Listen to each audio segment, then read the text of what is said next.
வர்த்தகமும் என்கிற தலைப்பில் உரையாடுவதிலும் மிகுந்த மகிழ்ச்சி அடைகிறேன். இன்று ஒரு முக்கியமான நாள், தாய்மொழி நாள் என்று உலகம் முழுவதும்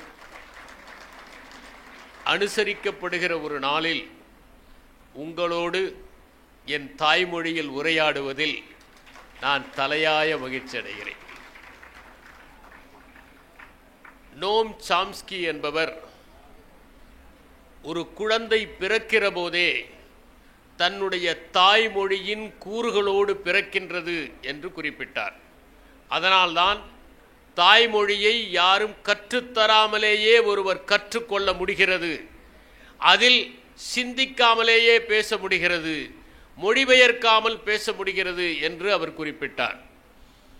தாய்மொழி என்பது நம் இயல்பிலேயே இருக்கின்ற ஒன்று என்பதற்கு எண்ணற்ற உதாரணங்களை நம்முடைய இலக்கியங்களில் காண முடியும்.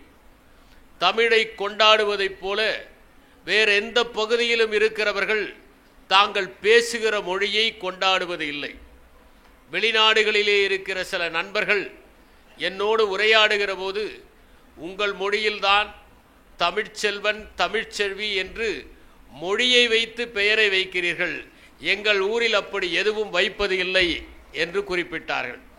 நான் படித்திருக்கிறேன். காளிதாசருடைய காலத்திலே அவருடைய அரசவைக்கு ஒருவர் வந்தார். அவர் பல மொழிகளை பேசினார். அப்போது மன்னரிடம் அவர் ஒரு சவால் விட்டார். என்னுடைய தாய்மொழி எது என்று கண்டுபிடித்தால் நான் நிச்சயம் அவர்களுக்கு 1000 வராகன் பொன்னை பரிசாக அளிக்கிறேன் என்று. அந்த மன்னர் அவர் பேசிய மொழிகளையெல்லாம் கேட்டுவிட்டு தன்னுடைய அரசவை புலவர்களை பார்த்து, இவருடைய தாய்மொழி எதுவாக இருக்கும்? அந்த புலவர்களெல்லாம் வியந்தார்கள். ஏனென்றால் அவர் அத்தனை மொழிகளையுமே அச்சரம் பிறழாமல் பேசினார். எந்த மொழி தாய்மொழி என்று கண்டுபிடிப்பதில் அவர்கள் அத்தனை பேருக்குமே தகராறு ஏற்பட்டது. அப்போது காளிதாசர் அவர் திரும்பி போகிற வழியில் ஒரு கல்லை எடுத்து அவருடைய காலிலே போட்டார். அவர் தாய்மொழியில் ஐயோ என்று கத்தினார். இதுதான் உன்னுடைய தாய்மொழி என்று சொன்னார். வருத்தம் வருகிற போது தாயின் மடியில்தான் ஒருவன் தன்னுடைய அடைக்கலத்தை தேடுகிறான். மகிழ்ச்சி வருகிற போது வேண்டுமானால் பல மொழிகளில் பேசலாம். ஆனால் வருத்தம் வருகிற போது மறுபடியும் கருவறைக்குள் நுழைகிற நிம்மதியை தாய்மொழியில் பேசுகிற போதுதான் ஒருவன் அடைகிறான் என்பதனால்தான் நாம் கல்லிடித்து வலிக்கிற போது அம்மா என்கிறோம், முள் குத்துகிற போது அம்மா என்கிறோம், முள்ளை எடுத்த பிறகு அப்பா என்கிறோம். ஏனென்றால் வழி வருகிற போதெல்லாம் தாய் நினைவுக்கு வருகிறாள், தாய்மொழி நினைவுக்கு வருகிறது. கள்ளக்குறிச்சி 5 ஆண்டுகளே ஆன இளமை ததும்புகிற ஒரு மாவட்டம் என்பதால் இளமை ததும்புகிற ஒரு ஆட்சியர் உங்களுக்கு கிடைத்திருக்கிறார். இந்த கள்ளக்குறிச்சி ஒரு காலத்திலே சோழர்களால் ஆளப்பட்டது, பல்லவர்களால் ஆளப்பட்டது. இது தொண்டை மண்டலத்திற்கும் சோழ மண்டலத்திற்கும் இடைப்பட்ட பகுதியில் இருப்பதால் இதை அவர்கள் நடுநாடு என்று அழைத்தார்கள். இந்த கள்ளக்குறிச்சியில் தென்பெண்ணை, மணிமுக்தாறு, கெடிலம், கோமுகி போன்ற நதிகள் பாய்ந்து இதை செழிப்புப்படுத்தின. ஒரே மலை தொடர்ச்சி தான் கிழக்கு மலை தொடர்ச்சியின் ஒரு பகுதியாக இருக்கிறது. அது சேலத்தில் கல்ராயன் மலை, இங்கு கல்வராயன் மலை. இப்படி எண்ணற்ற சிறப்புகள் கொண்ட இந்த கள்ளக்குறிச்சியில் மிகச் சிறப்பாக புத்தக திருவிழா நடப்பதை பற்றி மாவட்ட ஆட்சியர் அவர்கள் என்னிடம் பகிர்ந்து கொண்டபோது, இங்கே இதுவரை 1,83,000 பேர் வந்து இந்த புத்தக திருவிழாவை கண்டு களித்திருக்கிறார்கள், நூல்களை வாங்கி பயனடைந்திருக்கிறார்கள் என்கின்ற தகவலை சொன்னபோது நான் மகிழ்ச்சி அடைந்தேன். கள்ளக்குறிச்சி என்று சொல்லுகிற போதெல்லாம் ஒரு சிலிர்ப்பு எனக்கு வருவது உண்டு. காரணம், நான் ஒருங்கிணைந்த பிரிக்கப்படாத தென்னார்காடு மாவட்டத்தில் கூடுதல் ஆட்சியராக 2 ஆண்டுகள் பணியாற்றினேன். அவ்வாறு பணியாற்றுகிற போது நான் கடலூரிலிருந்து காலையில் கிளம்புவேன், உளுந்தூர்பேட்டையில் ஆய்வுகள் செய்வேன், இரவு கள்ளக்குறிச்சியில் வந்து தங்குவேன். அன்று இரவு கோப்புகளையும் அஞ்சல்களையும் எடுத்துக்கொண்டு ஒரு ஈப்பு கோப்பு இரண்டும் வந்து என்னை இரவில் சந்தித்து அதிலிருந்து கோப்புகளையும் அஞ்சல்களையும் இறக்குவார்கள். இரவில் அவற்றையெல்லாம் நான் பார்த்து கையொப்பமிட்ட பிறகு காலையில் அது கோப்புகளை சுமந்து செல்லும். அடுத்த நாள் சின்ன சேலம் பகுதியிலே ஊரகப் பகுதிகளுக்கு சென்று ஆய்வுகளை மேற்கொள்வேன். பிறகு மறுபடியும் கள்ளக்குறிச்சியில் வந்து தங்குவேன். அடுத்த நாள் காலையில் கள்ளக்குறிச்சி ஆய்வை முடித்து கொண்டு நான் கடலூருக்கு செல்வேன். இப்படி எண்ணற்ற முறை கள்ளக்குறிச்சிக்கு வந்திருப்பதாலும் இங்கே இருக்கிற பல பகுதிகளை நான் பார்த்ததாலும் இங்கே இருக்கிற கச்சராப்பாளையம் போன்ற பகுதிகளை எல்லாம் நான் நன்றாக அறிந்ததாலும் இன்று நான் கள்ளக்குறிச்சியிலே உரையாட வேண்டும் என்கின்ற ஒரே காரணத்திற்காக உங்களை சந்திப்பதற்காக நான் வந்திருக்கின்றேன். இந்த நிகழ்வில் இங்கே என்னோடு பேசவிருப்பவர் திரு அழகிய பெரியவன் அவர்கள். அவர் ஒரு ஆசிரியராக பணியாற்றினாலும் தமிழ் மீது இருக்கிற ஆர்வத்தின் காரணமாக எண்ணற்ற நூல்களை எழுதியவர். அவருடைய இயற்பெயர் அரவிந்தன். அவருடைய தந்தை குறிஞ்சி மலர் என்கின்ற நாப்பாவினுடைய புத்தகத்தை படித்து அதிலே வருகின்ற ஒப்பற்ற பாத்திரமான அரவிந்தனை தன் மகனுக்கு சூட்டினார். ஒரு காலத்திலே தமிழ்நாட்டிலே தலை சிறந்த புத்தகங்கள் வந்தால் அந்த தலை சிறந்த புத்தகங்களுடைய கதாநாயகர்களுடைய பெயர்களைத்தான் தங்களுடைய மகன்களுக்கு சூட்டுவதற்கு தயாராக இருப்பார்கள். அப்படி சூட்டப்பட்ட பெயர்தான் அரவிந்தன். 1968ஆம் ஆண்டிலே பிறந்து வெள்ளூரிலே வாழ்ந்து வருகின்ற அவர் தமிழ் நூல்களை எழுத ஆரம்பித்தார். மிகச்சிறந்த விருதுகளை எல்லாம் அவர் பெற்றிருக்கின்றார். பல கவிதைகளை எழுதியிருக்கிறார், கட்டுரைகளை எழுதியிருக்கிறார். தகப்பன் கொடி வல்லிசை என்கின்ற 2 அற்புதமான நாவல்களை எழுதியிருக்கிறார். இவையெல்லாம் அவருடைய வாழ்க்கை குறிப்புகள். அண்மையிலே எல்லோருக்குமான தலைவர் அம்பேத்கர் என்கிற நூலில் மற்றவர்களெல்லாம் அம்பேத்கரை பற்றி பலவற்றை எழுதியிருக்கிற போது அம்பேத்கருடைய கடிதங்களை பற்றி ஒரு கட்டுரையை அவர் எழுதியிருக்கிறார்.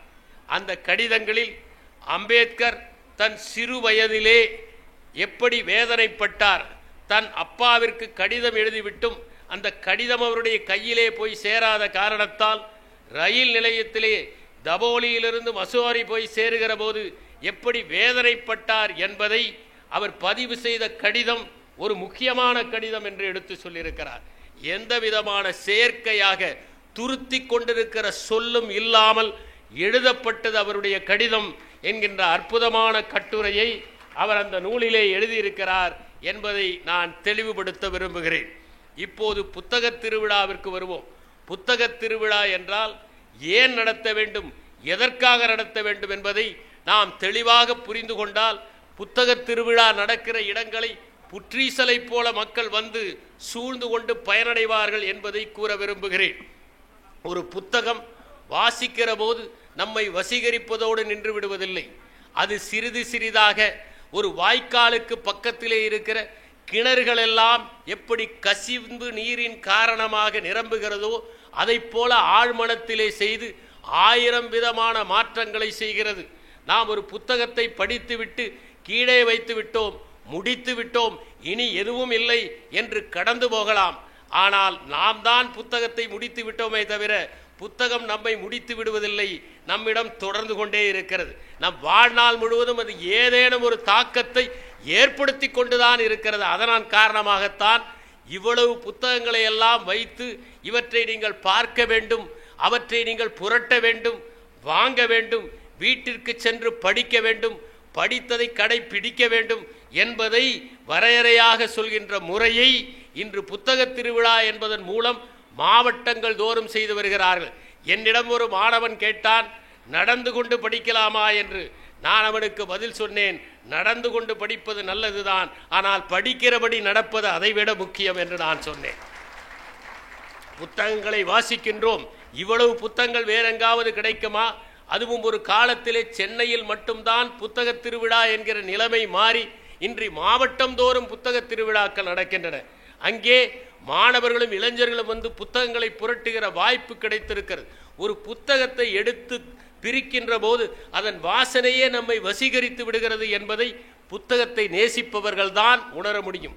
இவ்வளவு புத்தகங்கள் இருக்கிறதா என்பதை பார்க்கிற போது நமக்கு மலைப்பு வரும், நம் அறியாமையின் அளவு தெரியும், அது மலையை விட அதிகமாக இருக்கிறது என்பதை உணர்கிற போதுதான் நாம் வாசிப்போம் என்கின்ற உணர்வு ஏற்படும். இவ்வளவு புத்தகங்கள் இருக்கின்றனவே, இவற்றையும் வாசிக்க வேண்டுமா என்று நின்றுபவர்களுக்கு நான் ஒன்றை கூற விரும்புகின்றேன். மிகப்பெரிய கடல் தான், ஆனால் சின்ன துடுப்பிலே அந்த கடலை நாம் கடந்து விடுவதில்லையா? ஒரு சின்ன படகிலே அந்த கடலிலே நாம் மீன் பிடித்து விடுவதில்லையா? அதை போலத்தான் நாம் ஓரிரண்டு நூல்களை தினமும் வாசித்தாலும், ஆண்டுக்கு ஒரு 100 நூல்களை வாசித்தாலும், அந்த 100 நூல்களின் மூலமாக இந்த வாழ்க்கையை செவ்வனே கடைந்து விட முடியும், தடைகள் இல்லாமல் கடந்து விட முடியும். ஆனால் கடப்பதற்கு எப்படி படகு தேவையோ, துடுப்பு தேவையோ, அதை போல புத்தகம் தேவை, படிப்பு தேவை. படிப்பது அவசியம் என்பதை நாம் உணர வேண்டும். படிப்பது எதில் வெளிப்படும் என்பதை நாம் பார்க்க வேண்டும். ஒருவர் படித்தால் அவர் படித்ததன் லட்சணம் அவர் நடக்கிற போது தெரியும். அவர் ஒழுக்கமாக இருக்கிறாரா, தூய்மையாக இருக்கிறாரா, உண்மையாக நடந்து கொள்கிறாரா, நேர்மையாக இருக்கிறாரா, வாசிக்கிற புத்தகத்தில் இருக்கிற சாரங்களை மேடையிலே பேசிவிட்டால் போதுமா, வாழ்க்கையில் கடைபிடிக்க வேண்டாமா என்கிற எண்ணங்கள் எல்லாம் வரும். படிப்பது நம்மை மேன்மைப்படுத்திக் கொள்வதற்காக, மென்மைப்படுத்திக் கொள்வதற்காக. நாம் சில நேரங்களில் பாறையைப் போல திடமாக இருக்க வேண்டும், சில நேரங்களில் பூவை விட மென்மையாக இருக்க வேண்டும். இரண்டையும் நமக்கு கற்றுத்தருவது இந்த புத்தகங்கள் தான். ஒரு பூவை போன்ற ஒரு குழந்தையை பார்க்கிற போது எவ்வளவு படித்தவனும் ஒரு குழந்தையை போல ஆகிவிடுவதில்லையா? அங்கே அவன் மென்மையாக ஆகிறான். கடுமையான தடைகள் வருகிற போது மோதி அவற்றை உடைப்பதற்கு ஒரு பாறையைப் போல திடமாக ஆகிவிடுகிறவன் தான் படிப்பாளியாக காணப்படுகிறான். எனவே புத்தக கண்காட்சி பார்க்கிறவர்கள் திரும்பி செல்லுகிற போது கை நிறைய புத்தகங்களை எடுத்துக்கொண்டு போங்கள். ஏனென்றால் ஒரு புத்தகம் ஒன்றுதான் எத்தனை பேர் வாசித்தாலும் மெருகு குலையாமல் இருப்பது. எந்த புத்தகத்திலும் இரண்டாம் கை என்கிற ஒன்று இல்லை. ஏனென்றால் முதல் கையே எழுதுபவனுடைய கைதான் என்பதை உணர வேண்டும். வாசிக்கிற போதே அது இரண்டாவது கையாக மாறிவிடுகிறது என்பதை வாசிப்பவர்கள் உணர வேண்டும். இப்போது என் தலைப்புக்கு வருகிறேன். போரும் வர்த்தகமும் என்பதை பற்றி ஒரு உரையை உங்களிடம் நிகழ்த்தலாம் என்று நான் நினைக்கிறேன். மைக்கேல் ஒயிட் என்கிறவர் போரின் பலன்கள் என்கிற ஒரு புத்தகத்தை எழுதியிருக்கிறார். அதிலே மருத்துவர் ரே போர்ட்டர் என்பவர் ஒரு கருத்தை கூறியதாக குறிப்பிட்டிருக்கிறார். மருத்துவ உலகத்திற்கு, மருத்துவர் மகுடமுடி அவர்கள் வந்திருக்கிறார்கள், மருத்துவ உலகத்திற்கு அதிக மகத்துவம் புரிந்தவை போர்கள்தான் என்று அவர் குறிப்பிடுகிறார். நாம் சாதாரண நேரத்தில் இருப்பதை விட ஒரு போர் என்று வந்தால் துடிப்புடன் செயல்பட ஆரம்பிக்கின்றோம். புதிய புதிய கண்டுபிடிப்புகளை எல்லாம் நாம் செய்கிறோம். அதனால் இன்று நாம் பயன்படுத்துகிற பெருவாரியான கண்டுபிடிப்புகள் போருக்காக உருவானவை. நாளடைவில் குடிமை வாழ்வுக்கு அவை கடத்தப்பட்டன என்பதை மைக்கேல் ஒயிட் அந்த புத்தகத்தில் கூறுகிறார். உதாரணமாக, கண்ணாடி இல்லாமலேயே பார்ப்பதற்கு இப்போது ஒரு அறுவை சிகிச்சை வந்துவிட்டது. லாசிக் என்பதுதான் அதனுடைய பெயர். லேசர் அசிஸ்டட் இன்சிட்டு கெரட்டோமெலிசிஸ் என்பதுதான் அதனுடைய பெயர். இந்த அறுவை சிகிச்சையை லண்டனில் உள்ள மூர்ஃபீல்ட் என்கிற மருத்துவமனையில் தீவிரமாக செய்வதற்கு முயற்சிகள் எடுத்து வருகிறார்கள். எதற்காக என்றால் நம்முடைய பார்வையை சரிபடுத்துவதற்காக அல்ல, தங்களுடைய சிப்பாய்களின் பார்வையை இன்னும் கூர்மையாக ஆக்கினால் மற்றவர்கள் கண்களுக்கு தெரியாத விமானங்கள் இவர்களுடைய சிப்பாய்களுக்கு தெரிந்து உடனடியாக சுட்டு வீழ்த்த முடியுமா என்பதற்காகத்தான் இந்த ஆராய்ச்சியை செய்து வருகிறார். நாம் எல்லோரும் இன்று கையிலே வைத்திருக்கிற மிடுக்கு பேசியில் அடிக்கடி பார்க்கிறோம், அடிக்கடி பார்த்து மகிழ்ச்சி அடைகிறோம். இன்று சராசரியாக ஒருவர் ஒரு நாளைக்கு 80 முறை மிடுக்கு பேசியை பார்க்கிறார் என்று கூறுகிறார்கள். இன்னும் சிலர் அதிகமாக கூட பார்க்கலாம். இந்த மிடுக்கு பேசி இணையத்தினால் இயங்குவதால் தான் தகவல்களை பெறுகிறோம். இந்த மிடுக்கு பேசியை இயக்குகிற அந்த இணையம் எதற்காக கண்டுபிடிக்கப்பட்டது என்றால், நாம் ஒருவருக்கு ஒருவர் காலை வணக்கம் சொல்லிக் கொள்வதற்காகவோ வாழ்த்து சொல்லிக் கொள்வதற்காகவோ அல்ல, என்ன சாப்பிட்டா என்று கேட்பதற்காகவோ எப்போது சாப்பிட்டா என்று பரிமாறிக்கொள்வதற்காகவோ அல்ல, அல்லது எந்த உணவை எப்படி தயாரிப்பது என்ற அம்மாவிடம் கேட்டு வானொலியில் தயாரிப்பதற்காக அல்ல. இந்த இணையத்தை பென்டகன் அணு யுத்தம் ஒன்று நடந்தால் அனைத்து தகவல் தொடர்புகளும் பறிபோகிற சூழலில் நாம் எப்படி தகவலை பரிமாறிக்கொள்ளலாம் என்பதற்காகத்தான் கண்டுபிடித்தது. இது போருக்காக கண்டுபிடிக்கப்பட்டதுதான். வானொலியை கேட்கின்றோம். இந்த வானொலியை நாம் கேட்டு மகிழ வேண்டும், நேயர் விருப்பத்தை கேட்க வேண்டும் என்பதற்காகவும், இரவு முழுவதும் பண்பலையிலே பாடல்களை கேட்டுக்கொண்டே நாம் பணிபுரியலாமோ என்பதற்காகவோ அல்ல. மாறாக இதை போரிலே பயன்படுத்தலாம் என்று இங்கிலாந்து உணர்ந்ததனால்தான் மார்க்கோனியை இத்தாலி நிராகரித்த போது இங்கிலாந்து சுவீகரித்து கொண்டு அந்த தொழில்நுட்பத்தை பயன்படுத்தி கொண்டது என்று மைக்கேல் வைட் எழுதுகிறார். அதை போலத்தான் எந்த இடத்திலே விமானங்கள் பறக்கின்றன என்பதை அறிவதற்காக பயன்படுத்தப்படுகின்ற அந்த ரேடார் என்கின்ற கருவி பின்னால் பலவற்றிற்கும் பயன்பட்டது. எனவே ஒரு போரை அனுசரித்துத்தான் பல மருத்துவ கருவிகள் உருவாயின, உண்டாயின. தொடக்கத்திலே வழி இல்லாமல் மருத்துவம் என்கிற சாத்தியக்கூறுகள் இல்லாமல் மேற்கிலே இருந்தது.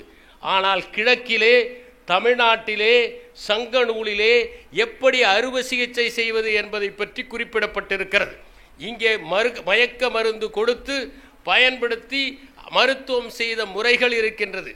ஆனால் மேற்கிலே அது இல்லாத காரணத்தால் ஒருவருக்கு போரிலே கால் அடிபட்டால் வலிக்க வலிக்க அவருடைய காலை துண்டாக்குவது நிகழ்ந்து வந்தது. அப்போதுதான் மயக்க மருந்து கண்டுபிடிக்கப்பட்டது. இது வலியை போக்குகிற ஒரு அற்புதமான மருந்து என்று சொன்னார்கள். ஆனால் அதே நேரத்தில் சில காரணங்களால் இதை செலுத்தக்கூடாது என்று சொன்ன அடிப்படைவாதிகளும் இருந்தார்கள். அந்த நேரத்தில் ராணி விக்டோரியா தன்னுடைய பிரசவத்திற்காக இதை பயன்படுத்தினார். லியோபார்ட் என்கிற மகன் அவருக்கு பிறந்தான். அப்போதுதான் பொதுமக்கள் இதை பயன்படுத்த ஆரம்பித்தார்கள். இதுபோல எண்ணற்ற கண்டுபிடிப்புகள் போருக்காக உருவாகி நம்முடைய வாழ்வுக்கு இன்று பயன்பட்டு கொண்டிருக்கின்றன என்பதை நாம் உணர்கிற போதுதான் மனித மனம் போர் என்று வந்துவிட்டால், ஓர் எதிரி என்று வந்துவிட்டால் எவ்வளவு சாதுரியமாக, வேகமாக, விரைவாக, துல்லியமாக, சமயோசிதமாக செயல்படுகிறது என்பதை புரிந்து கொள்ள முடியும். வர்த்தகத்திற்கும் போருக்கும் இருக்கின்ற தொடர்பை பற்றி பார்ப்பதற்கு முன்னால் உலகத்திலே எழுதப்பட்ட முதல் போர்க்கலை நூலை பற்றி நாம் தெரிந்து கொள்வோம். சன் சூ என்பவர் சீனத்திலே இருந்தார். அவர்தான் முதல் முறையாக போர்க்கலை என்கிற புத்தகத்தை எழுதினார். அந்த சன் சூவே பல போர்க்களங்களை கண்டவர், வெற்றி பெற்றவர், மிகச்சிறந்த தளபதியாக இருந்தவர், போரிலே தளபதியாக இருந்தவர். அந்த சன் சூ தன்னுடைய போர்க்கலை நூலிலே சிலவற்றை குறிப்பிடுகிறார். போர் என்றாலே திட்டமிட வேண்டும், அதை சரியாக செயல்படுத்த வேண்டும். வர்த்தகத்தை நீங்கள் எடுத்துக்கொண்டாலும் வர்த்தகத்தை நீங்கள் நிகழ்த்துகிற போது சரியாக திட்டமிட வேண்டும். எந்த இடத்திலே நாம் கடை வைக்கலாம், எந்த வியாபாரம் செய்யலாம், யாரிடம் கொண்டு போய் சேர்க்கலாம். நாம் சங்க இலக்கியங்களை படித்தால், பட்டினப்பாலையை படித்தால், நம்முடைய பூம்புகாரிலே ஒரு காலத்தில் அல்லங்காடிகளும் நாலங்காடிகளும் இருந்தன. இரவு பகலாக அங்கே வியாபாரம் நடக்கும். அங்கே மேலை நாடுகளில் இருந்து கப்பல்கள் எல்லாம் வரிசையாக நிற்கும் என்றெல்லாம் படிக்கிறோம். அப்படி படிக்கின்ற அளவிற்கு செழித்து வளர்ந்ததாக இருந்தது காவிரி பட்டணம். அந்த போருக்கு எப்படி திட்டமிடுதல் தேவையோ அதை போலத்தான் வர்த்தகத்திலும் திட்டமிடுதல் தேவை. இரண்டாவது முக்கியமான பண்பு, எந்த இடத்திலும் அனுசரித்துக் கொள்வது போருக்கு தேவை. உதாரணமாக ஒரு மலை பிரதேசத்திலே நீங்கள் போரிட வேண்டும் என்றால் அங்கே குளிருக்கு ஏற்றவாறு நீங்கள் உங்களை அனுசரித்து கொள்ள வேண்டும். ஒரு பாலைவனத்திலே போர் நடக்கிறது என்றால் அந்த பாலைவனத்திலே கடுமையான வெயிலிலே நீங்கள் தாக்கு பிடிக்க கற்றுக்கொள்ள வேண்டும். நெப்போலியன் மாபெரும் வீரன். அவன் செய்த மாபெரும் தவறு ரஷ்யாவின் மீது படையெடுத்ததுதான். அவனோடு இருந்த தளபதிகள் அத்தனை பேரும் சொன்னார்கள், தயவு செய்து நீ ரஷ்யாவின் மீது படையெடுக்காதே, அந்த குளிரிலே நடுங்கி நடுங்கி செத்து விடுவோம் நாம் எல்லாம் என்று. ஆனால் தொடர்ந்து பெறுகிற வெற்றிகள் இருக்கின்றனவே, அது மனத்திலே மமதையை ஏற்படுத்திவிடும். அதனால்தான் சிங்கர் என்பவர் சொன்னார், வெற்றியை போல தோல்வி அடையக்கூடியது எதுவும் இல்லை என்று. தொடர்ந்து வெற்றிகள் பெற்றுக்கொண்டே இருப்பவன் நாம் தோல்வியே காண மாட்டோம் என்று நினைத்து துவண்டு போவதை வரலாறு நமக்கு படிப்பித்திருக்கிறது. அப்படி நெப்போலியன் அவர்கள் அத்தனை பேரையும் உதாசீனம் செய்துவிட்டு ரஷ்யாவிற்கு செல்லுகிறான். அந்த ரஷ்யாவினுடைய எல்லையிலே மாவு மில்களை எல்லாம் நிறுவுகிறான். நிறைய குதிரைகள் ரஷ்யாவின் உள்ளே புகுகிறான். ஆனால் ரஷ்யர்கள் தீந்த மண் உத்தி, ஸ்கார்ச்டு எர்த் ஸ்ட்ராட்டஜி என்கிற ஒன்றை பயன்படுத்துகிறார்கள். அவர்கள் வீடுகளை காலி செய்துவிட்டு வயல்களை எரித்துவிட்டு உள்ளே போய் கொண்டே இருக்கிறார்கள். நமக்கு எதிர்ப்பே இல்லை, வெளியில் நாம் மாஸ்கோவை கைப்பற்றி விடலாம் என்று உள்ளே செல்கிறான். குதிரைகளுக்கு தீவனம் இல்லை, மனிதர்களுக்கு உணவு இல்லை. அவன் சிப்பாய்களும் குதிரைகளும் செத்து விடுகிறார்கள். அப்போதுதான் நெப்போலுடைய வீழ்ச்சி ஆரம்பிக்கிறது. ஏனென்றால் ஓரிடத்திலே நீங்கள் நீரை போல நிரம்ப கற்றுக்கொண்டால்தான் போரையும் செய்ய முடியும், வர்த்தகத்தையும் செய்ய முடியும். மூணாவதாக, எதிரியை ஏமாற்றுவதுதான் போரினுடைய உத்தி. நாம் நேரடியாக மோதுவது என்பது போரின் அணுகுமுறை அல்ல. இந்தியாவிலே பல போர்களில் மக்கள் தோற்றதற்கு காரணம் இரவு நேரத்தில் தாக்கக்கூடாது என்கிற நியதியை இவர்கள் கடைபிடித்தார்கள். ஆனால் இரவிலே எதிரிகள் வந்து தாக்கி துவம்சம் செய்த காரணத்தால், அப்போது இவர்கள் தயாராக இல்லாத காரணத்தால் பல போர்களில் அவர்கள் தோற்றார்கள். எனவே ஏமாற்றுவது என்பதுதான் போரிலே முக்கியம். வர்த்தகத்தை பொறுத்தவரை ஏமாற்றுவது அல்ல, மற்ற நிறுவனங்களை ஏமாற்றி நம்முடைய தயாரிப்பை மக்களிடம் கொண்டு போய் சேர்ப்பதில் தான் வர்த்தகம் இருக்கிறது. நான்காவதாக, போரை பொறுத்தவரை எதிரி யார் என்பதை துல்லியமாக நாம் தெரிந்து கொள்ள வேண்டும். இதைத்தான் திருவள்ளுவர் வினைவழியும் தன்வழியும் மாற்றான் வழியும் துணை வழியும் தூக்கிச் செயல் என்று குறிப்பிடுகிறார். ஒருவன் தான் எந்த செயல் செய்ய போகிறானோ அது நியாயமானதா நேர்மையானதா என்று யோசிக்க வேண்டும். தன்னுடைய வலிமை என்ன, எதிரியின் வலிமை என்ன, தனக்கு சாதகமாக வருகிறவர்களுடைய வலிமை என்ன என்பதை தெரிந்து கொண்டு நுட்பமாக செயல்படுகிற போதுதான் வெற்றி பெற முடியும். எனவே எதிரிகளை தெரிந்து கொள்ள வேண்டும். அதே போன்று வர்த்தகத்திலும் நாம் யாரோடு மோதுகிறோம் என்பதை தெரிந்தால்தான் நம்முடைய உத்திகளை வகுத்து கொண்டு அவர்களை நாம் எதிர்கொள்ள முடியும். இது மிகவும் முக்கியம். அடுத்ததாக, ஐந்தாவது, உங்களிடமிருக்கிற மூலாதாரங்களை சரியாக பயன்படுத்த வேண்டும். இரண்டாம் உலகப் போரின் போது எங்கே விமானங்களை நிறுத்துவது, எந்த இடத்திற்கு அதிகம் அனுப்புவது, உலகம் முழுவதும் போர் நடந்து கொண்டிருக்கிறது. எந்த நாட்டிலே எவ்வளவு விமானங்கள் நடத்துவது, எந்த போர்க்களத்திலே எவ்வளவு டாங்கிகளை நிறுத்துவது, எங்கே கப்பல்களை அனுப்புவது, எங்கே சிப்பாய்களை அனுப்புவது என்பதையெல்லாம் வரையறை செய்வதற்காக ஆபரேஷன் ரிசர்ச் என்கிற ஒரு திட்டத்தை வரையறுப்பதற்காக ஹார்வர்ட் பிசினஸ் ஸ்கூலிலே சொல்லி அப்படிப்பட்ட ஒரு புதிய திட்டம் உருவாக்கப்பட்டது. அந்த ஆபரேஷன் ரிசர்ச் என்பது முதலில் போருக்காக மட்டும்தான் பயன்பட்டது. ஆனால் இன்று அது பொறியியலிலும் பயன்படுகிறது. எல்லா நிறுவனங்களிலும், தயாரிப்பு நிறுவனங்களில் எல்லாம் இதை பயன்படுத்தி வருகிறார்கள். இதுதான் முக்கியம். நம்மிடம் இருக்கிற மூலாதாரங்களை எதற்கு அதிகம் பயன்படுத்த வேண்டும்.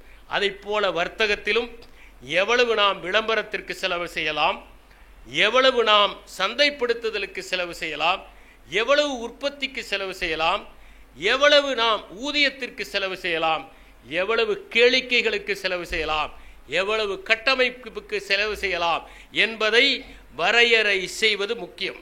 அடுத்ததாக முக்கியமானது எந்த நிலப்பகுதி என்பது. நாம் எந்த நிலப்பகுதியிலே ஒரு பொருளை அறிமுகப்படுத்துகிறோம் என்பது மட்டுமல்ல, போரை தொடங்குகிறோம் என்பது முக்கியம். ஏனென்றால் 5ஆம் ஹென்றி மன்னனுக்கும் பிரெஞ்சு படைக்கும் ஒரு போர் நடக்கிறது. பிரெஞ்சு படை எக்கச்சக்க மக்கள் இருக்கிறார்கள். ஆனால் 5ஆம் ஹென்றி மன்னனிடம் குறைவான போர் வீரர்கள் தான் இருக்கிறார்கள். போரிட வேண்டும். ஆனால் நிலப்பகுதியை சாதுரியமாக தேர்ந்தெடுக்கிறான் 5ஆம் ஹென்றி. அதனால் பிரெஞ்சு படையை தோற்கடிக்கிறான். தோற்கடிப்பதற்கு முன்னால் அந்த பிரெஞ்சு படை வீரர்கள், நீங்கள் எல்லாரும் தோற்று போக போகிறீர்கள், வில்லை பிடிக்கிற உங்கள் 2 விரல்களையும் நாங்கள் வெட்டி விடுவோம் என்று சொல்கிறார்கள். ஆனால் போர் வென்ற பிறகு இங்கிலாந்தை சார்ந்த வீரர்கள் பிரெஞ்சு நாட்டு வீரர்களை பார்த்து இந்த 2 விரல்களும் இருக்கின்றன என்று காட்டினார்கள். இப்படித்தான் வெற்றிக்கு 2 விரல்களை காட்டுகின்ற அந்த குறியீடு உருவானது என்று டெஸ்மண்ட் மாரிஸ் தன்னுடைய மேன் வாட்சிங் என்கிற நூலிலே குறிப்பிடுகிறார். நிலப்பகுதி எப்படி போருக்கு முக்கியமோ அப்படி வர்த்தகத்துக்கு முக்கியம். ஒரு புது பொருளை நீங்கள் அறிமுகப்படுத்தி அதை பரிசோதனை ஓட்டம் விடவிருக்கிறீர்கள் என்றால் எந்த பகுதியில் விடலாம்? உதாரணமாக நீங்கள் ஒரு ஷாம்புவை அறிமுகப்படுத்துகிறீர்கள் என்றால் அதை போய் திருப்பதியிலே பரிசோதனை ஓட்டத்திற்கு விடலாமா?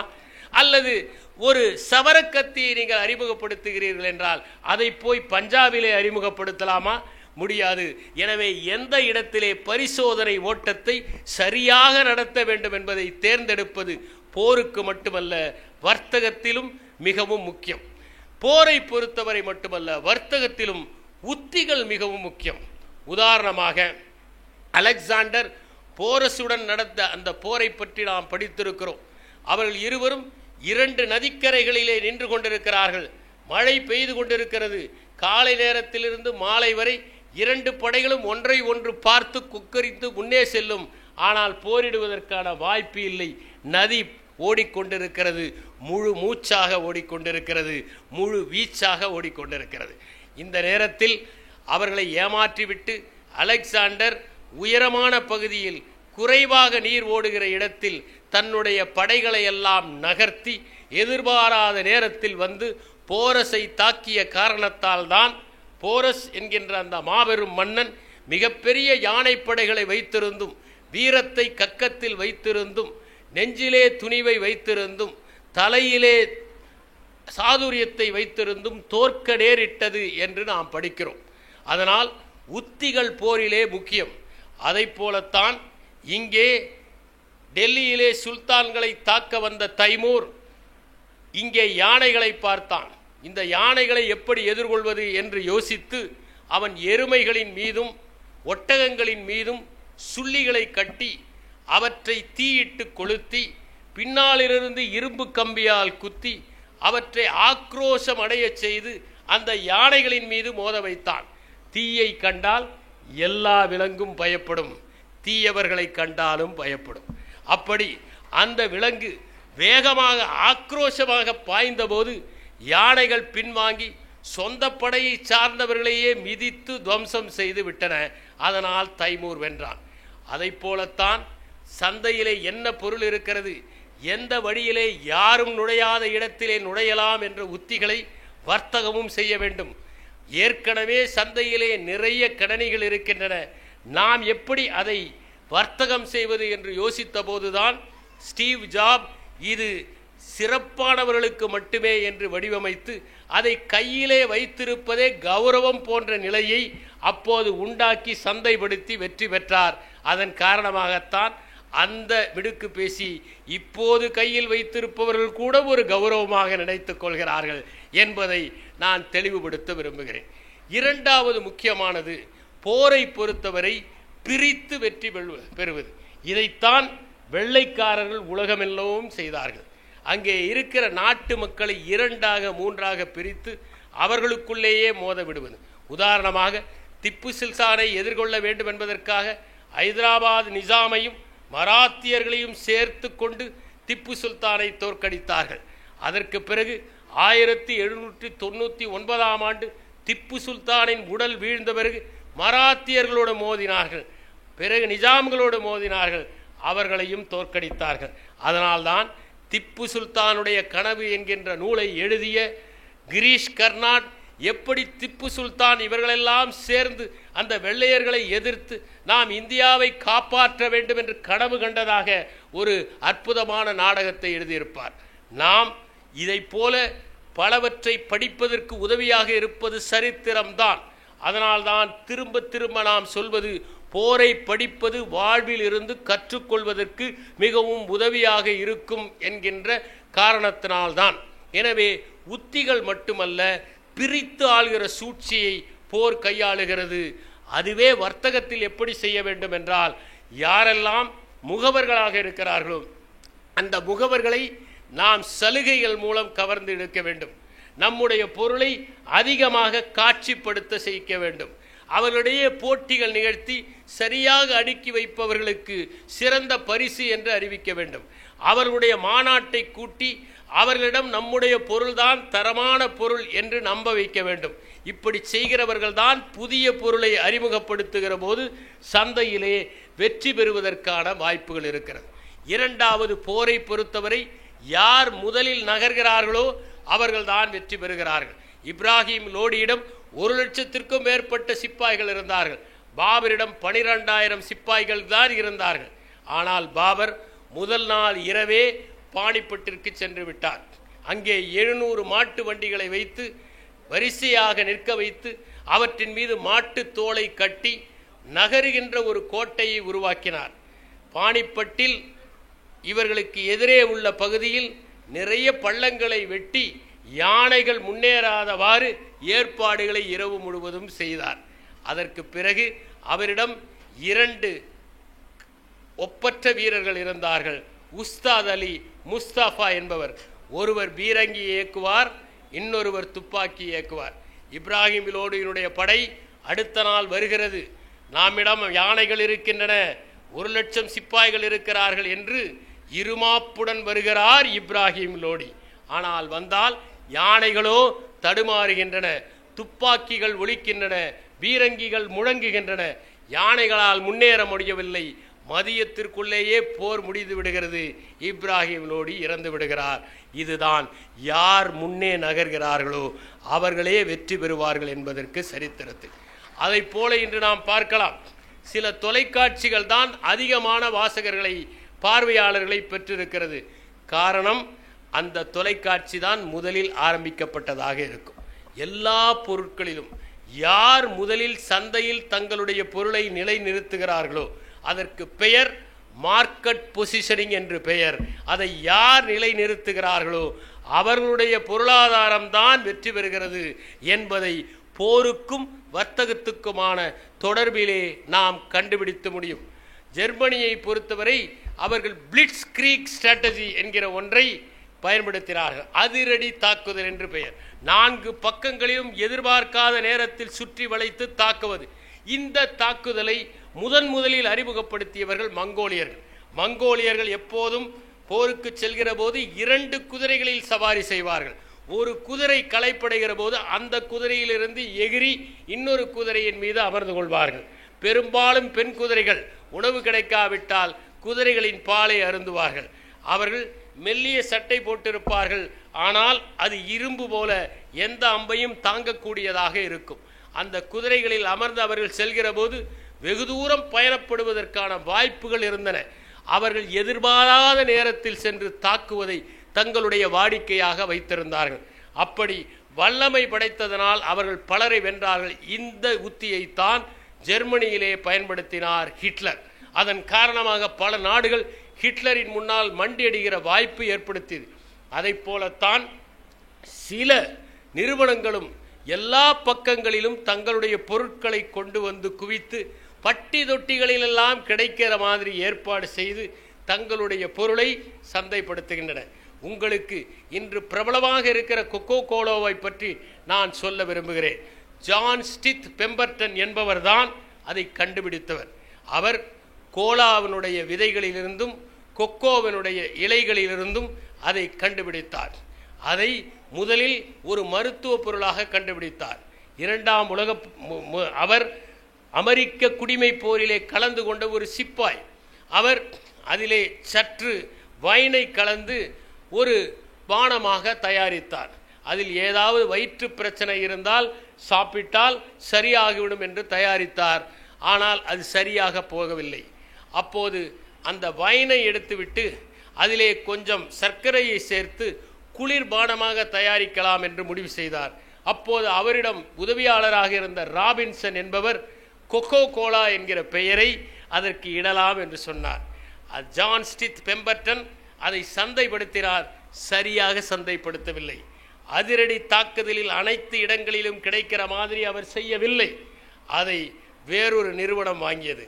அந்த நிறுவனம் அந்த பானத்தை எப்படி விளம்பரம் செய்தது என்றால், எங்களுக்கு வேறு குளிர்பானங்கள் போட்டி அல்ல, தண்ணீர் தான் எங்களுக்கு போட்டி என்று அது விளம்பரம் செய்தது. அதன் காரணமாக இன்று பட்டி தொட்டிகளில் கூட பெட்டி கடைகளில் கூட அது கிடைக்கிற அளவிற்கு அது பிரபலமானது என்பதை நாம் புரிந்து கொள்ள வேண்டும். 3ஆவதாக நாம் பார்க்க வேண்டியது, யாரெல்லாம் தீவிரமாக போரிலே ஈடுபடுகிறார்களோ அதில் இருக்கின்ற அத்தனை சிப்பாய்களும் உற்சாகத்தோடு வெற்றியை பெற்று தர வேண்டும் என்கிற முனைப்போடு செயல்படுகிறார்களோ அந்த படை தான் வெற்றி பெறுகிறது.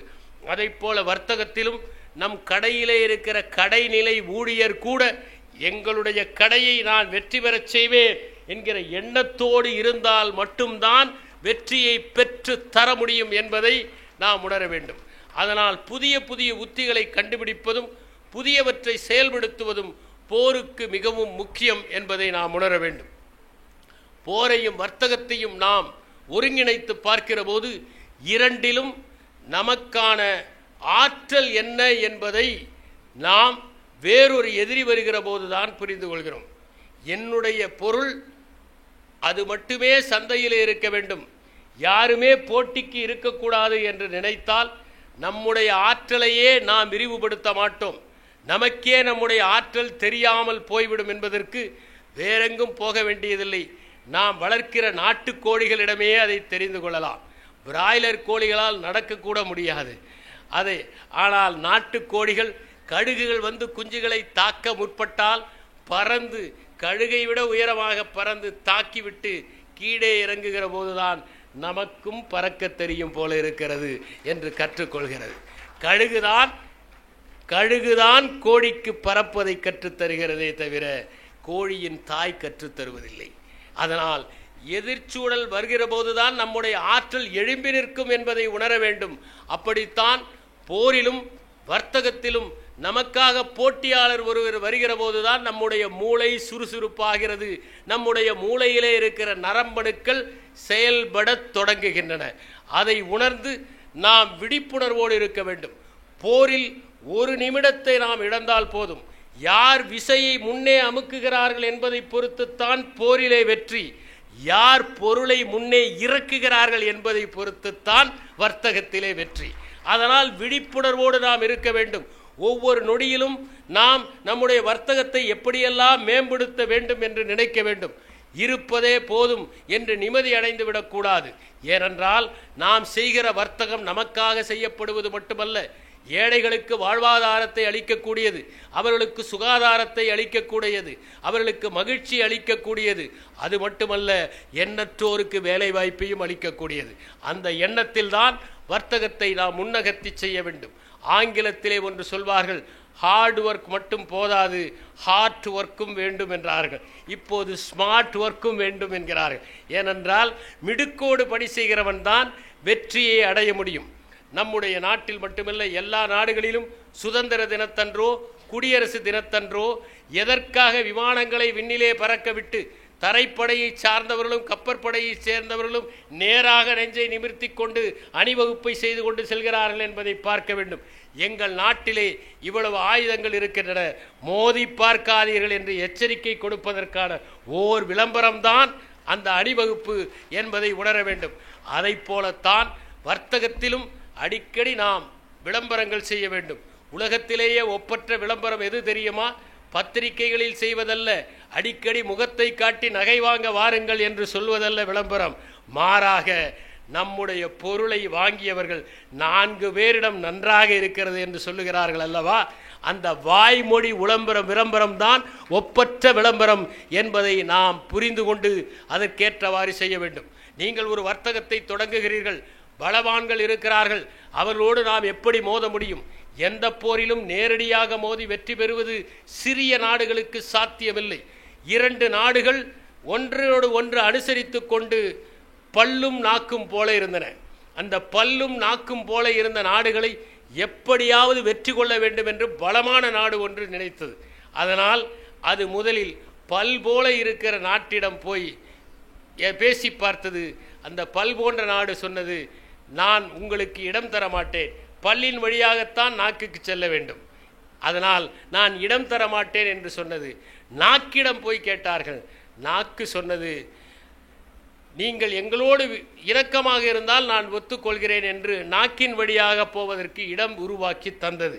அப்போது அங்கே ஒரு அமைச்சர் இருந்தார். அவர் சொன்னார், பல் போனால் நாக்கும் போய்விடும், உணர்ந்து கொள், வேண்டாம், இடம் தராதே என்று. ஆனால் ஒத்துக்கொள்ளவில்லை. மன்னன் சம்மதித்தான். நாக்கு வழியே பல் அனைத்தும் தட்டப்பட்டது.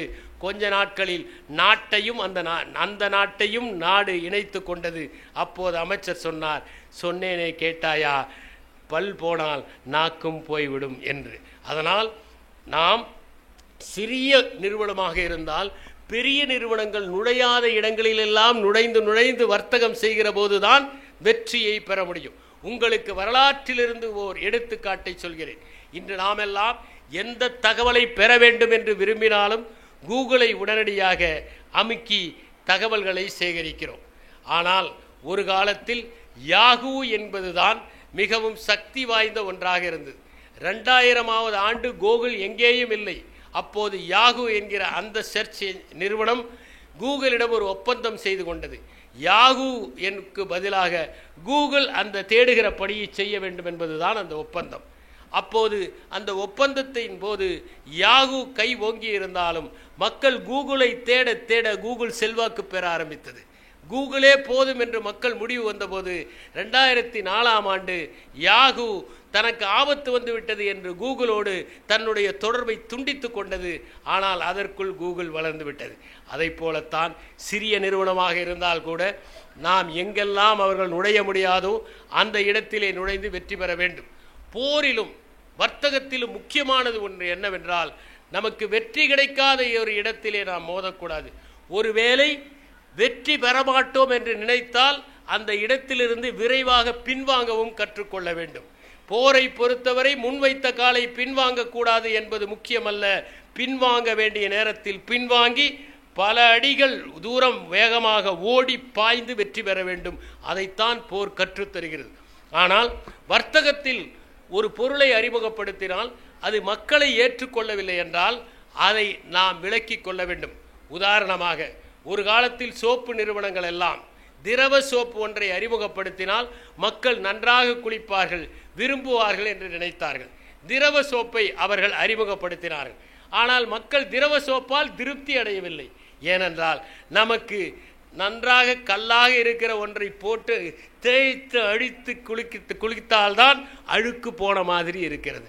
சோப்பு தீர்கிற வரை சிலர் தீர்த்த யாத்திரை போகிற இடங்களில் குளிப்பதை பார்க்கலாம். அது தீர்த்த யாத்திரை மட்டுமல்ல, சோப்பை தீர்த்த யாத்திரையும் கூட. அப்படி அவர்கள் போகிற இடங்களில் அந்த திரவ சோப்பை பயன்படுத்துவது இல்லை என்கிற காரணத்தால் நிறுவனங்கள் எல்லாம் திரவ சோப்பை வாங்கி கொண்டு இப்போது அதை அவர்கள் கை கழுவினார்கள். இப்போது திரவ சோப்பால் நாம் கை கழுவி கொண்டிருக்கிறோம்.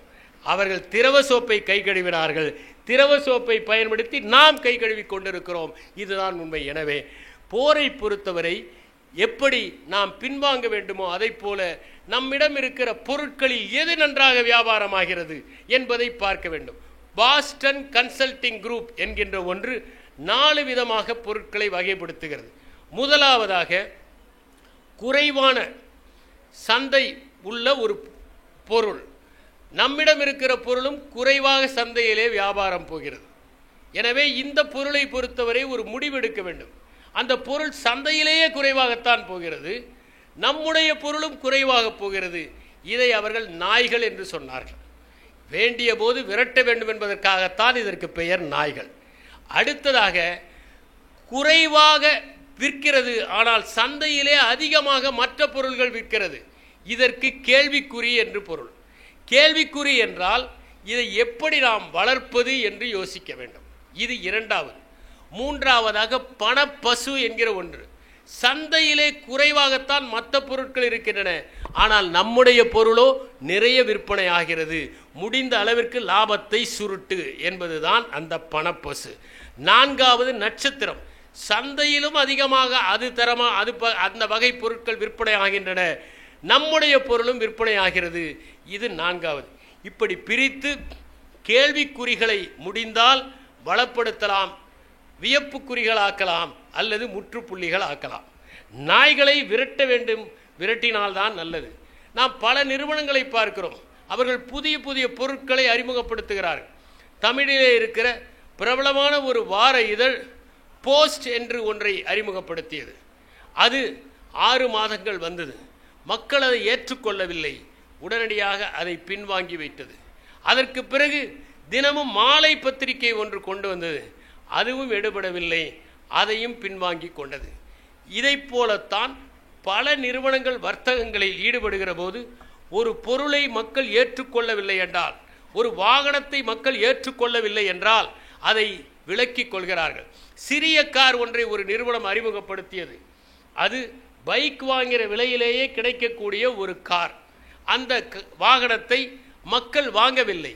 ஏனென்றால் காரிலே போவதே நாம் அந்தஸ்தாக இருக்க வேண்டும் என்பதனால்தான். அதனால் குறைந்த விலையிலே இருக்கிற ஒரு காரை யாராவது வாங்குவதற்கு நினைப்பார்களா?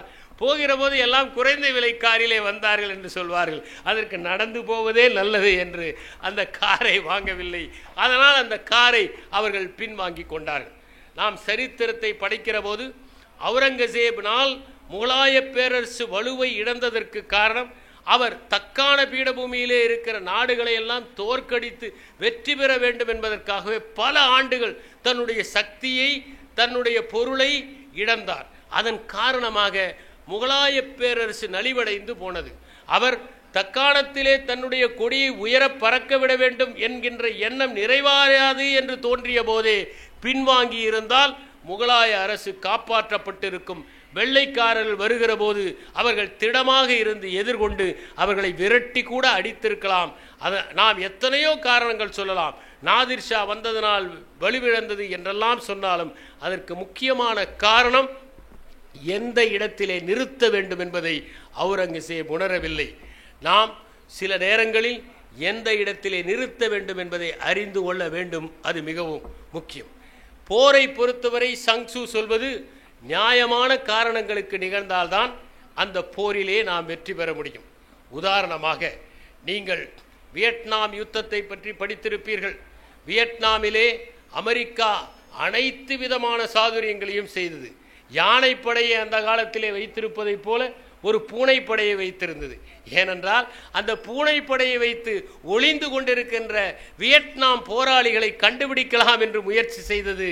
ஆனால் தோற்று போனது. வியட்நாமிலே அமெரிக்கா தோற்று போனதற்கு காரணமில்லாமல் அவர்கள் தொடுத்த யுத்தம்தான் என்பதை வரலாறு நமக்கு சொல்கிறது. அதை போலத்தான் வர்த்தகத்திலே நீங்கள் ஒரு பொருளை விற்கிறீர்கள் என்றால் அது நல்ல பொருளாக இருக்கும், நியாயமாக பொருளாக இருக்க வேண்டும். இல்லாவிட்டால் உங்கள் விற்பனையாளர்கள் கூட அதை உத்வேகத்துடன் விற்க மாட்டார்கள். நியாயமான காரணத்திற்காக ஒரு பொருளை விற்றால்தான் மக்கள் ஏற்றுக்கொள்வார்கள். உங்கள் நிறுவனம் செழிப்படையும் என்பது நாம் அறத்துடன் செய்ய வேண்டிய வர்த்தகத்தின் ஒரு பகுதி என்பதை உணர்க்க வேண்டும். ராமாயணத்தை பற்றி ஒரு பாடல் இருக்கிறது. அந்த பாடலில் சொல்லுகிறார்கள், நியாயமாக ஒருவன் போரிட்டால் விலங்குகள் கூட ஒத்தாசை புரியும், நியாயமற்று போரிட்டால் தம்பிகள் கூட கைவிட்டு விடுவார்கள் என்பது அந்த பாடல். அதை போல நாம் நியாயமான பொருட்களை விற்பது என்பது முக்கியம். நெப்போலியனுடைய படை எப்படி மற்ற ஐரோப்பா நாடுகளை எல்லாம் வென்றது என்றால் மற்ற நாடுகள் ரோமாபுரியனுடைய வியூகத்தை பயன்படுத்தின. ரோமாபுரியனுடைய வியூகம் என்பது குதிரைப்படை தனியாக இருக்கும், பீரங்கிப்படை தனியாக இருக்கும், காலாட்படை தனியாக இருக்கும். ஆனால் நெப்போலியனுடைய அந்த வியூகம் என்பது கிரேக்க முறையிலே அமைந்தது. ஒரே அலகிலே பீரங்கியும் இருக்கும், குதிரைப்படையும் இருக்கும், காலாட்படையும் இருக்கும். இதிலே ஒரு நுணுக்கம் இருக்கிறது. ஒரு காலாட்படையை ஒரு பீரங்கிப்படை போர்க்களத்திலே சந்திக்க நேர்ந்தால் ஒரு காலாட்படை ஆள் கூட மிஞ்ச மாட்டார்கள்.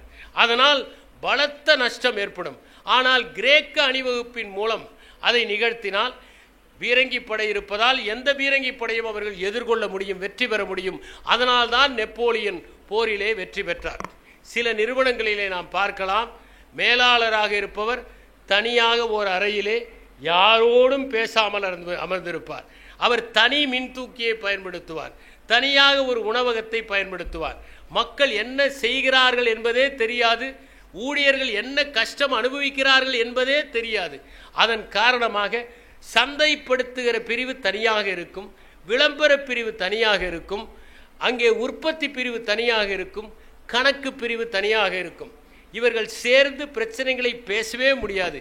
இதன் காரணமாகவே பல நிறுவனங்கள் காலாவதியாவதை பார்க்கலாம். அதனால்தான் இவர்கள் அனைவரும் சேர்ந்து பேசுகிற முறையில் இருக்கிற அந்த நிர்வாக முறையின் காரணமாக இன்று தட்டையான நிறுவனங்கள் உருவாக்கப்படுகின்றன. உங்களுக்கு ஓர் உதாரணத்தை சொல்கிறேன். ஜெனரல் மோட்டார்ஸ் என்கிற நிறுவனம் இப்படி மேலதிகாரிகள் தனியாக தங்களை தனிமைப்படுத்திக் கொள்கிற நிர்வாகத்தை கொண்டது. அங்கே ஓ நீல் என்பவர் இருந்தார். அவர் இன்னொரு இடத்திலே போய் மேரி லீச் என்கிற இடத்தில் போய் பணிக்கு சேர்கிறார். அங்கே இருந்தவர்கள் எல்லாம் பணியாளர்களோடு கலந்து பேசுபவர்கள், ஒன்றாக அமர்ந்து உண்பவர்கள், ஒரே மின்தூக்கியை பயன்படுத்துபவர். இவர் தனிமைப்படுத்தி கொண்டதனால் அந்த நிறுவனத்தினுடைய உற்பத்தி கடுமையான வீழ்ச்சியை சந்தித்தது. பிறகு அவர்கள் அவரை மாற்றி உற்பத்தியை சரி செய்து கொண்டார்கள். அதனால்தான் போரிலும் வர்த்தகத்திலும் அனைவரோடும் பழகுவதும் அனைவருடைய பிரச்சனைகளையும் தெரிந்து கொள்வதும் மிகவும் அவசியம் என்பதை நாம் உணர வேண்டும்.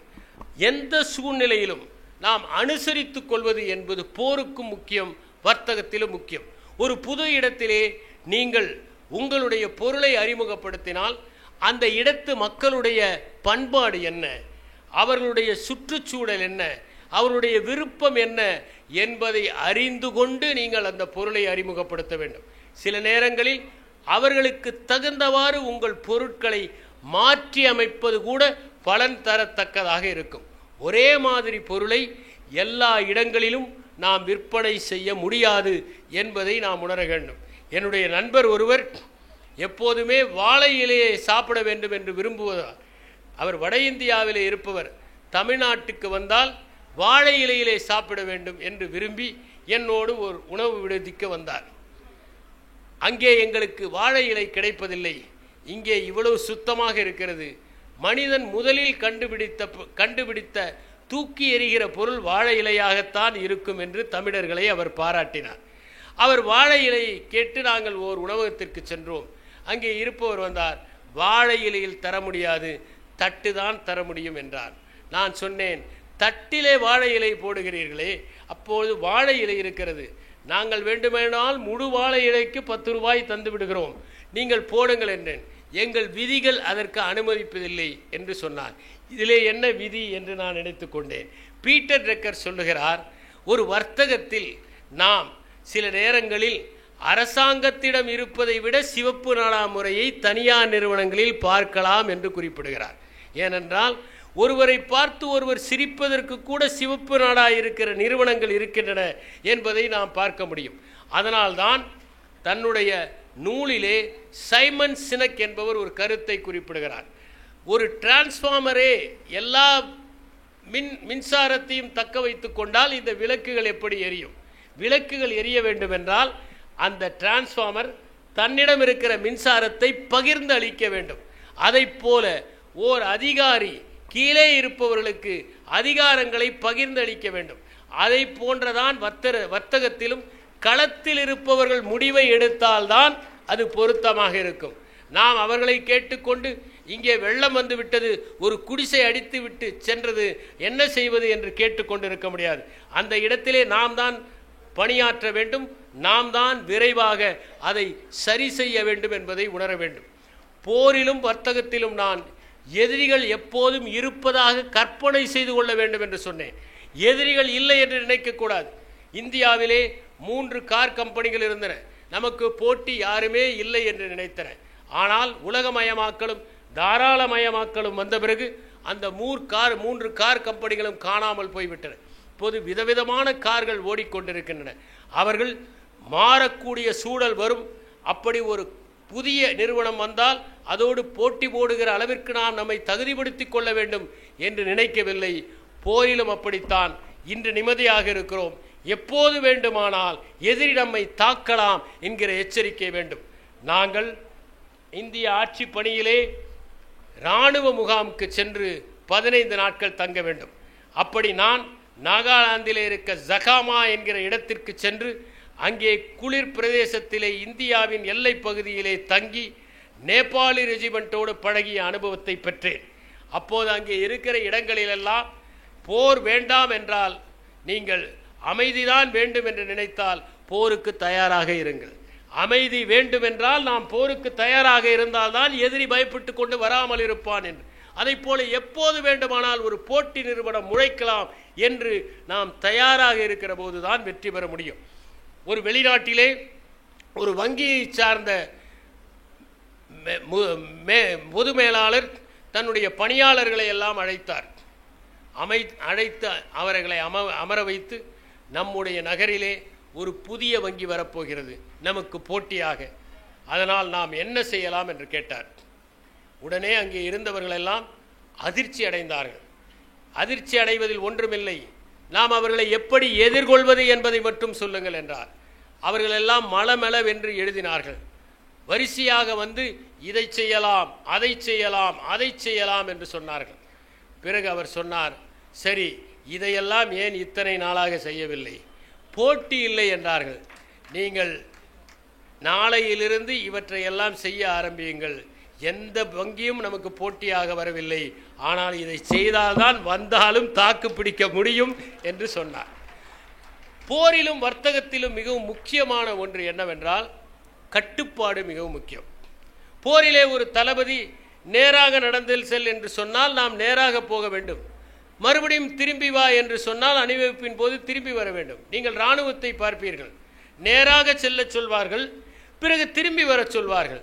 நான் எதற்காக மறுபடியும் வர சொன்னீர்கள், முதலிலேயே நான் அங்கேயே நின்றிருப்பேன் என்று கேட்க முடியாது. அப்படி செய்தால்தான் உடம்பு வலுவாக இருக்கும். அதை போல வர்த்தகத்திலும் அவர்கள் ஒரு போர்டு மீட்டிங் போடுவார்கள்.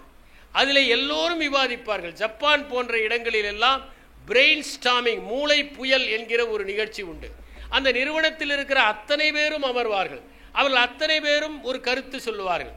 ஒரு புதிய பொருளை எவ்வாறு சந்தையில் அறிமுகப்படுத்தலாம், எப்படி நாம் சந்தையை விரிவுபடுத்தலாம், எப்படி நம்முடைய உற்பத்தி செலவை குறைக்கலாம் என்று எல்லோரும் பேசுவார்கள். ஆனால் யாரையும் நீ சொல்வது முட்டாள்தனம் என்று சொல்லக்கூடாது. அனைத்தையும் அங்கீகரித்து கடைசியில் அதிகம் பேர் எதை சொல்லுகிறார்களோ அதை தேர்ந்தெடுக்க வேண்டும். ஒரு முறை அவ்வாறு தேர்ந்தெடுத்து விட்டால் அனைவரும் அதை பின்பற்றுவார்கள். நான் சொன்ன யோசனை ஏற்றுக்கொள்ளப்படவில்லை என்று அவர்கள் ஒருபோதும் நினைக்க மாட்டார்கள். அதை போலத்தான் போரிலே நாம் எதிரி நாட்டோடு மோத வேண்டும் என்று முடிவெடுத்து விட்டால் நாம் மோதுவது சரியா என்றெல்லாம் யோசிக்கக்கூடாது. நாம் தயாராக இருக்க வேண்டும். இரண்டுக்கும் இருக்கிற ஒற்றுமை அது. நாம் ஹிட்லரை பற்றி படித்திருக்கிறோம். ஹிட்லர் தன்னுடைய நாட்டு மக்களை முதலாம் உலகப் போரிலே நடந்த தோல்விக்கு பிறகு எப்படி தயார்படுத்தினார் என்பது சுவையானது. ஹிட்லர் தன்னுடைய நாட்டில் இருக்கிற குழந்தைகள் நாய் பொம்மை, பூனை பொம்மை, சொப்பு வைத்து விளையாடுவது இவற்றையெல்லாம் செய்யக்கூடாது என்று அந்த பொம்மைகள் உற்பத்தியே நிறுத்திவிட்டார். குழந்தைகளே வைத்திருப்பது ஏரோப்ளேன் பொம்மை, டேங்க் பொம்மை, கப்பல் பொம்மை, துப்பாக்கி, பீரங்கி இவற்றை தான். ஏனென்றால் குழந்தைகளாக இருக்கிற போதே வீரம் வர வேண்டும் என்று அவர் முடிவு செய்தார். அவர் எப்படி அந்த சித்திரவதை முகாமுக்கு இளைஞர்களை தேர்ந்தெடுப்பார் என்பதை பற்றி படித்தேன். சிறுவர்களாக இருக்கிற போது குழந்தைகளிடம் ஒரு நாயையோ பூனையோ கொடுத்து வளர்க்க வைப்பார். அவர்கள் வளர்ப்பார்கள். அவர்கள் ஒரு 17-18 வயதானதும் அவர்களிடம் ஒரு துப்பாக்கியை கொடுத்து நடு வீதியிலே நீ வளர்த்த நாயை சுடு என்பார். அவர்கள் தயக்கமில்லாமல் சுட்டால் தான் அந்த முகாமுக்கு அழைத்து செல்வார்கள். அப்படித்தான் அவர்களை எல்லாம் அந்த இடத்திலே நியமித்தார் என்பதை நாம் பார்க்க முடிகிறது. இதை எதற்காக குறிப்பிடுகிறேன் என்றால், நான் உங்களுக்கு சன்பினை பற்றி சொன்னேன், அந்த சன்சூவை பற்றி சொன்னேன். அந்த சன்சூ ஒரு நாட்டு மன்னர் வசம் சென்று தன்னை அறிமுகப்படுத்திக் கொள்கிறார். அந்த மன்னர் சொல்கிறார், நீ புத்தகம் எழுதியிருக்கிறாய், ஆனால் நீ போரிலே வெற்றி பெற முடியுமா? நிச்சயமாக என்னுடைய உத்திகளை எல்லாம் என்னால் பயன்படுத்த முடியும். சரி, என்னுடைய அந்தப்புறத்திலே இருக்கிற பெண்களை நீ போருக்கு தயார் செய்ய முடியுமா? நிச்சயமாக செய்ய முடியும். அனைவரையும் அணிவகுக்க சொல்லுங்கள் என்றார். அணிவகுத்தார்கள். அவர்களிடம் நேராக செல்ல வேண்டும் என்று கட்டளையிட்டார். ஆனால் பெண்கள் நம்மை போய் இராணுவத்திலே நியமிக்கிறார்கள் என்று சிரித்து கொண்டே நின்றார்கள். அவர்களில் 2 பெண்களை தேர்ந்தெடுத்தார். பிறகு அவர்களிடம் சொன்னார், நான் மறுபடியும் சொல்லுவேன், சொல்லித் தருவேன். இந்த முறை இவர்கள் செய்யாவிட்டால் உங்கள் இருவரும், நீங்கள் தான் இவருடைய கமாண்டர்கள், உங்களுடைய உயிரை எடுத்து விடுவேன் என்றார். ஆகவே சொல்லிக் கொடுத்து விட்ட அந்த கமாண்டர்களிடம் நீங்கள் ஆணை பிறப்பியுங்கள் என்றார். அவர்கள் ஆணை பிறப்பித்தார்கள். பெண்கள் மறுபடியும் சிரித்து கொண்டு நின்றார்கள். சன்சூ அவருடைய தலையை வெட்டுவதற்கு கத்தியை எடுத்தார். மன்னர் அவசரமாக செய்தி அனுப்பித்தார், இந்த அந்தப்புறத்திலேயே எனக்கு பிடித்தமான பெண்கள் இவர்கள் இருவர் தான், ஆகவே அவர்கள் தலையை விட்டு விடுங்கள் என்று. ஆனால் போர்க்களத்தில் யாரும் ஆணைகளுக்காக காத்திருப்பதில்லை என்று தலையை வெட்டினார். அதற்கு பிறகு அணிவகுப்பு ஒழுங்காக நடந்தது. பிறகு அவர் மன்னரை பார்த்து சொன்னார், போர்க்களத்தில் மன்னர் கொடுக்கிற துண்டு சீட்டுகளுக்கெல்லாம் மரியாதை இல்லை, கள நிலவரம் தான் மரியாதை என்று சொன்னார் என்பதை நாம் புரிந்து கொள்ள வேண்டும். எனவே அங்கே ஒழுக்கம், கட்டுப்பாடு ஆகியவை மிகவும் முக்கியம். கெரூரு என்கிற ஒரு நாடு கொரியாவிலே இருந்தது. அந்த நாடுக்கும் சீனத்திலே இருந்த தாங் சாம்ராஜ்யத்திற்கும் மிகப்பெரிய நெருக்கம் இருந்தது. அந்த நாட்டை சார்ந்த அந்த மன்னன் வேறொரு நாட்டோடு போர் செய்ய வேண்டியதாகிவிட்டது. அவன் தாங் மன்னனிடம் எனக்கு உதவி செய்யுங்கள் என்று சொன்னான். கடலை தாண்டி செல்ல வேண்டும், அங்கே யார் நம்முடைய கப்பற்படையை அனுப்புவது என்று மன்னன் விரும்பவில்லை. ஆனால் தளபதி நினைத்தார், சர்வதேச உறவுகள் முக்கியம், அவர்களோடு நாம் வர்த்தகம் செய்கிறோம், எப்படி பின்வாங்க முடியும்? எனவே அவர் மன்னனை நாம் ஒரு விருந்துக்கு செல்ல வேண்டும், ஒரு விவசாயி அழைத்திருக்கிறார் என்று அழைத்து சென்றார். 2 நாட்கள் சென்றார்கள். மிகப்பெரிய விருந்து தடபுடலாக. அந்த விருந்து முடிந்ததும் மன்னனிடம் நாம் எங்கே இருக்கிறோம் தெரியுமா என்றார். எங்கே இருக்கிறோம்? கடற்கரையில் இருக்கிறோம் என்று திரையை விளக்கினார். கடற்கரையில் தான் அவர்கள் இருந்தார்கள். கேளிக்கைகளினால் கடற்கரையில் இருப்பதையே உணரவில்லை. ஆனால் கடலிலே கப்பல்கள் எல்லாம் தயாராக இருந்தன. ஆணை பிறப்பியுங்கள், நாம் கொரூருவுக்கு உதவிக்கு போகலாம் என்று சொன்னார். உடனே மன்னரும் அசைத்து விட்டார். அதனால் அந்த போரிலே அவர்கள் கொரூருக்கு உதவியாக சென்று தாங் சாம்ராஜ்யம் வெற்றியை பெற்று தந்தது. இதை போலத்தான் வர்த்தகத்திலும் படிப்படியாக நம்மை சிக்க வைக்கிற வேலையைத்தான் அவர்கள் செய்கிறார்கள். முதலில் மிடுக்கு பேசி வாங்கு, அதற்கு பிறகு சார்ஜ் வாங்கு, அதற்கு பிறகு மாதம் கட்டணம் செலுத்து, பிறகு புதிய மிடுக்கு பேசி வந்துவிட்டது என்று நம்மை மயக்கி சிக்க வைக்கிறார்கள். நீங்கள் பல்பொருள் அங்காடிக்கு சனிக்கிழமை என்று சென்று நாளை நிம்மதியாக 8 மணிக்கு எழுந்திருக்கலாம். காலையில் தோசை சுட வேண்டியதில்லை, இட்லி வார்க்க வேண்டியதில்லை, சப்பாத்தி பிசைய வேண்டியதில்லை, ரொட்டியிலேயே சமாளித்துக் கொள்ளலாம் என்று ரொட்டி வாங்க சென்றால் எடுத்த எடுப்பிலேயே ரொட்டி இருக்கும். சரி, ரொட்டி வாங்கிவிட்டோம், ஜாம் வாங்கலாமா என்று பார்த்தால் ஜாம் அங்கே இருக்காது. அது ஜாம் மறு கோடியிலே இருக்கும். அதற்குள் நீங்கள் சுற்றி கொண்டே வருகிற போது ஒரு சோப்பு வாங்குவீர்கள், கையை அலம்புகிற சோப்பு வாங்குவீர்கள், வாசனை திரவியம் வாங்குவீர்கள், ஊதுபத்தி வாங்குவீர்கள், இன்னும் சில பொருட்களை வாங்குவீர்கள். ரொட்டிக்கும் ஜாமுக்கும் மட்டும் என்றால் 80 ரூபாய் ஆகியிருக்கும். இப்போது 800 ரூபாயாக கட்டணம் வந்து நிற்கும். இதுதான் வர்த்தகத்திலே மயக்கி சிக்க வைக்கிற ஒரு நிலை. அதை போலத்தான் நம்முடைய வர்த்தகத்தை எடுத்து பார்த்தால் அதிலும் போரிலும் தொடர்ந்து நாம் உற்சாகப்படுத்தி கொண்டே இருக்க வேண்டும். அதனால்தான் சைமன் சினக் சொல்கிறார், நாம் வர்த்தகத்தை செய்கிற போதோ அல்லது போரை செய்கிற போதோ ஒய் என்கிற கேள்வியை கேட்க வேண்டும். எப்படி செய்ய வேண்டும் என்பது முக்கியமல்ல, ஏன் செய்கிறோம் என்பது முக்கியம். எவ்வாறு செய்ய வேண்டும் என்பது முக்கியமல்ல, எதற்காக செய்ய வேண்டும் என்பது முக்கியம். அந்த எண்ணத்தை நாம் சிப்பாய்களுடைய மனத்திலே நாம் செலுத்தி விட்டோமே ஆனால் அடுத்த நாட்டுக்கு அடிமைப்படக்கூடாது என்கிற எண்ணம் எப்படி இருக்கிறதோ அதை போல அடுத்த நாட்டு பொருட்களுக்கு அடிமையாக கூடாது என்கிற எண்ணம் நம்மிடம் உற்பத்தியானால் நம்முடைய உற்பத்தியாளர்கள் தரமான பொருட்களை உற்பத்தி செய்வார்கள். ஏனென்றால் அறிவுக்கு பஞ்சமாக இருக்கிற நாடு அல்ல நாம் என்பதை உணர்ந்து கொள்ள வேண்டும் என்பதை நான் கூற விரும்புகிறேன். வெளிநாடுகளிலே சூதாட்ட அரங்குகள் இருக்கின்றன. அங்கே சென்றால் ஒன்றை கவனிக்கலாம், அங்கே சுவரிலே கடிகாரமே இருக்காது. நேரம் போவதே தெரியாமல் நீங்கள் சூதாட வேண்டும் என்பதுதான். முதல் 2 ஆட்டங்களில் நீங்கள் வெற்றி பெறுவீர்கள். அதற்கு பிறகு அந்த இடத்தை விட்டு அகல உங்களுக்கு மனசு வராது. இருக்கிற பணமெல்லாம் கரைந்துவிடும். அப்போது அங்கே இருப்பவர்கள் வந்து குறைந்த வட்டியில் கடன் தருகிறேன், விளையாடுகிறீர்களா என்று உங்களை தூண்டுவார்கள். நீங்கள் அதையும் இழப்பீர்கள். உங்கள் மரியாதை போய்விடக்கூடாது என்று உயர்ந்த ஆடம்பர காரில் உங்களை வீட்டுக்கு கொண்டு வந்து இறக்கி அடுத்த நாளும் உங்களை சூதாட வரவைப்பார்கள். இதுதான் வர்த்தகத்திலே சில நேரங்களில் உங்களை மயக்கி சிக்க வைப்பது. சிங்கப்பூர் விடுதலையான போது தங்களுக்கு தேவையான பாதுகாப்பை வழங்குவதற்கு எந்த நாட்டை அணுகலாம் என்று முடிவெடுத்தார்கள். அப்போது லீ குவான் யூ இஸ்ரேலை நியமிக்கலாம் என்று முடிவெடுத்தார். ஆனால் இஸ்ரேலை நியமிப்பதில் அருகில் இருக்கிற நாடுகளுக்கெல்லாம் பிரச்சனை ஏற்பட்டுவிடும், இணக்கம் கெட்டுவிடும் என்பதால் இரகசியமாக இஸ்ரேலை வரவழைத்து அவர்களை அதற்கு தயார்படுத்தினார். ஒரு போர்ப்படையை அவர்கள் உருவாக்கி தந்தார்கள். பிறகுதான் அதை வெளியே அறிவித்தார். அதை போல வர்த்தகத்திலும் ஒரு பொருளை உற்பத்தி செய்கிற போது பகிரங்கப்படுத்தாமல் அமைதியாக செய்து கடைசியில் சந்தையிலே விட்டு சந்தையிலே ஏற்படுகிற தாக்கத்தின் காரணமாக அதை பிரபலப்படுத்த வேண்டும். அதுதான் மிகவும் முக்கியம் என்பதை நாம் உணர வேண்டும். எப்படி போரிலே பல உத்திகள் இருக்கின்றனவோ அதை போல பொருளிலும் உத்திகள் தேவை.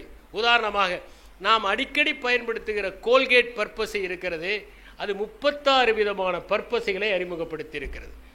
உப்போடு, பிறகு அது புதினாவோடு என்று பலவித பர்பஸைகளை அது அறிமுகப்படும். கரைகளை போக்குவதற்காக ஒன்று, இப்படி பலவிதமான பர்பஸைகள். ஏனென்றால் புதிய புதிய பொருட்கள் வந்து கொண்டே இருந்தால்தான் சந்தையிலே இருப்பவர்கள் வாங்கி அதை பயன்படுத்த நினைப்பார்கள் என்பதனால் அத்தனை விதம். அதை போலத்தான் போரிலும் நாம் உத்திகளை மாற்றிக்கொண்டே இருக்க வேண்டும். ஹானிபால் என்கின்ற அந்த வீரன் ரோமாபுரி சாம்ராஜ்யத்தை எதிர்கொண்ட போது அவன் புதிய புதிய உத்திகளை கையாண்டான். ஒரு இடத்திலே நிலப்பரப்பு மோசமாக இருந்தது, அந்த இடத்திலே போரிட்டால் தோற்று போவோம் என்கிற காரணத்திற்காக இரவோடு இரவாக தன்னுடைய மாடுகளினுடைய கொம்பில் துணியை கட்டி எண்ணெயை ஊற்றி தீயை வைத்து விரட்டினான். அவை ஓடுவதைக் கண்டு ரோமாபுரி சிப்பாய்கள் எல்லாம் பயந்து போய் இடத்தை காலி செய்து கொண்டு ஓடினார்கள். இதை ஒரு படத்திலே சுட்டிருப்பார்கள். எனவே இப்படி பல்வேறு உத்திகளை நாம் தொடர்ந்து மாற்றிக்கொண்டே இருக்க வேண்டும். கேனோ யுத்தம் என்பது ரோமாபுரிக்கும் ஹானிபாலுக்கும் இடையே நடந்தது. அப்போது எப்படியாவது வெற்றி பெற வேண்டும் என்பதற்காக ரோமாபுரியை சார்ந்த தளபதி ஒரு உத்தரவை பிறப்பித்தார். அடிமைகளை எல்லாம் அங்கே கொண்டு வந்து நிறுத்தி, நீங்கள் ஒரு தலையை மட்டும் வெட்டி கொண்டு வந்தால் உங்களுக்கு விடுதலை என்றார்.